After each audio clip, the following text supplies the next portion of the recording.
Chaos crisis in Lagos. Welcome to InfoGist TV. There was chaos at the Lagos State House of Assembly on Monday as the Department of State Services invaded the assembly, allegedly on the orders of the clerk. In the issuing melee, the lawmakers forcefully gained entry into the hallowed chamber and declared their support for the Speaker, Mojisola Meranda. The Governance Advisory Council, the highest decision-making body of the All Progressive Congress in Lagos, has however reaffirmed its plans to meet with President Bola Ahmed Tinubu over the ongoing crisis in the State House of Assembly. The fresh crisis followed the militarization of the assembly complex by officials of the DSS on Monday. The crisis deepened following moves by the ousted Speaker Madushiru Obasa to return to the House. It was reported that Obasa, who was removed by the majority of the lawmakers on January 13, 2025, approached the court last week to seek redress. The lawmaker dragged the assembly and the new speaker, Miranda, before a Lagos State High Court in Ikeja, claiming that the lawmakers were wrong to have removed him when the assembly was in recess.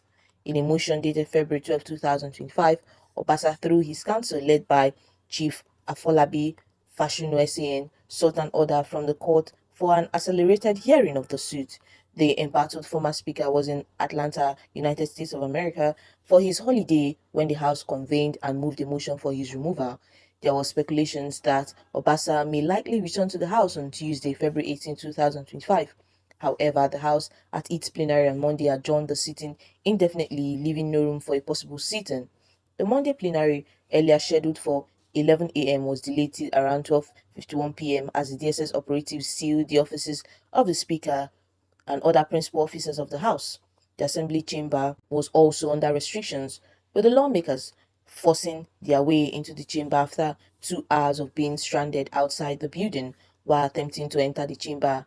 Miranda, who was surrounded by security details and assembly workers, busted into tears and amid hailing and a show of solidarity from about 36 lawmakers and the assembly staff.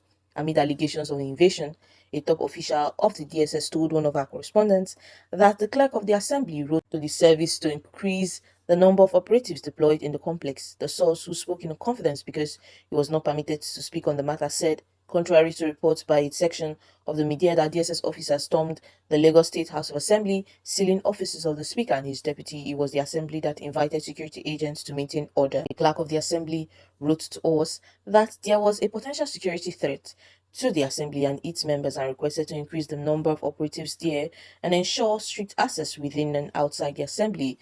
It is not clear what line of action was given to the DSS operatives or who gave them, but the actions of the officers prevented the sittings from holding at the scheduled time. A letter from the clerk of the House revealed that the Assembly indeed invited the operatives to maintain order at the House, following speculations of Obasa's return.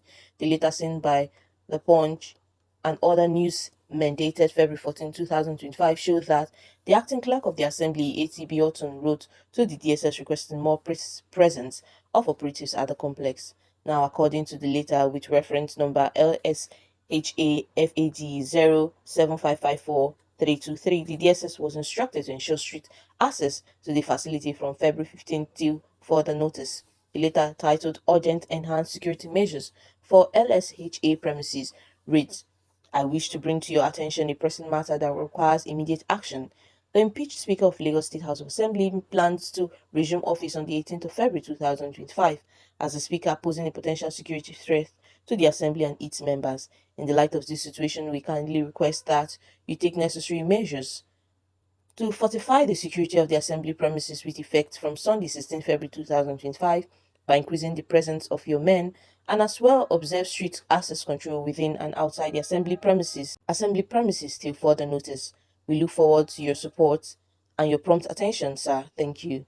Following the entry of the lawmakers into the House, the DSS officers engaged in a physical confrontation with some assembly workers who were shocked to meet the operatives in the chamber.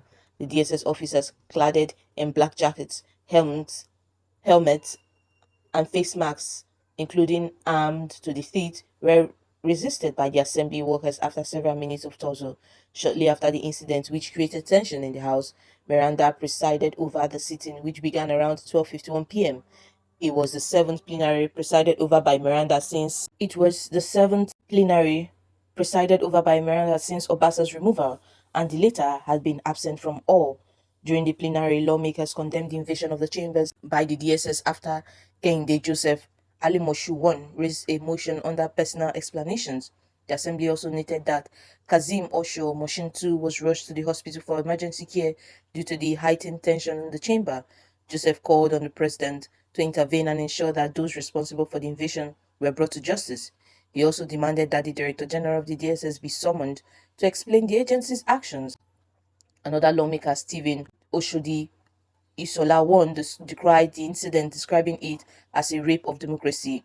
Sabo Lua Ajeromi Ifolondutu also condemned the invasion, describing the DSS conduct as unnecessary and unprofessional.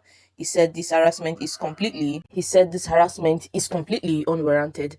I'm still shivering. We were elected by the people. He said this harassment is completely unwarranted. I'm still shivering. We were elected by the people to protect their interests. If you feel the speaker is not representing us or the people well, we have the right to elect a new leader. That is democracy. This does not justify harassment or an assault on our legislative process. Bolahan Ogunleye called for a thorough investigation into the incident. I'm deeply saddened. I never imagined the day when armed men would storm the Lagos Assembly. I urged the DSSDG to investigate this attack. And I called on President Bola Ahmed Tinubu to ensure that justice is served. This is a blatant violation of the democratic principles. Similarly, Femi Shahid described the invasion as a violation of legislative procedures. What we witness today is an aberration. The assembly is meant for debates that advance society, not for forceful interventions. We must call on the government to clarify whether it has the right to dictate our leadership choices. Today's incident is a disgrace, he said. Despite the chaos, both lawmakers and staff reaffirmed their support for the first female speaker of the assembly. The lawmakers passed a vote of confidence in Miranda's leadership, after which the speaker adjourned the plenary indefinitely. In a statement issued by the spokesperson for the Lagos Assembly, Kayode Ogundibe, late Monday, the Assembly clarified why it invited the DSS to the House. It argued that though it invited the security agency, it did not ask the operatives to steal the offices of the principal officers of the House. Ogundibe stated that earlier today, which is Monday, the lawmakers and staffs of the Lagos State House of Assembly arrived at the Assembly complex to find the offices of the Speaker and the Deputy Speaker and the acting clerk of the House locked and access restricted by the operatives of the DSS. Furthermore, the legislative chamber itself was sealed off. In an apparent effort to justify the actions, the DSS released to the public a letter written by the acting clerk of the House requesting security presence at the Assembly complex. We wish to categorically state that this is not the first time the House has sought security support from the DSS.